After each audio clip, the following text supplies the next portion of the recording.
Guys, আমরা পেঁয়াজু কিভাবে বানাই সেটাই দেখাবো আজকে আপনাদের। গাইস, প্রথমত ডাল পেস্ট করে নিছি, পেঁয়াজ কুচাই নিছি, ধনিয়া পাতা কাঁচামরিচ নিছি।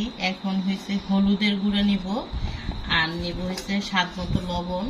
এই যে লবণ, এই দিয়া একদম মাখাবো, একদম চটকাবো। দেখেন, আর দোকানের খাবারটা কেন এত মজা হয় সেটা শুধু রাত্রি আপুই জানে, আর কেউ জানে না। দোকানেররা জানে কেন স্বাদ হয়, এই যে এটার জন্য। এই দেখেন, এটা ময়দা। তেল ঢেলে দিলাম।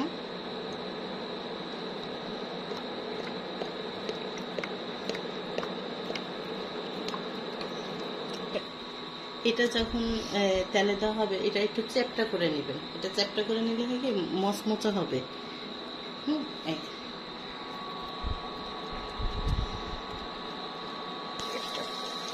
একে একে করে দিয়ে দেব। সুন্দর সেন্ট বেড়েছে, ভালো একটা সেন্ট বেড়েছে, কারণ ধনিয়া পাতার কারণে সেন্টটা বেড়েছে। একে একে উল্টাই দেব। হয়ে গেছে। একে একে এখন সব হয়ে গেছে, উঠে ফেলবো, সব উঠে ফেলবো।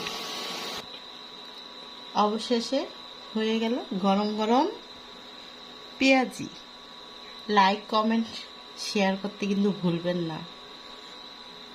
সাবস্ক্রাইব করবেন, সাবস্ক্রাইব বন্ধুরা।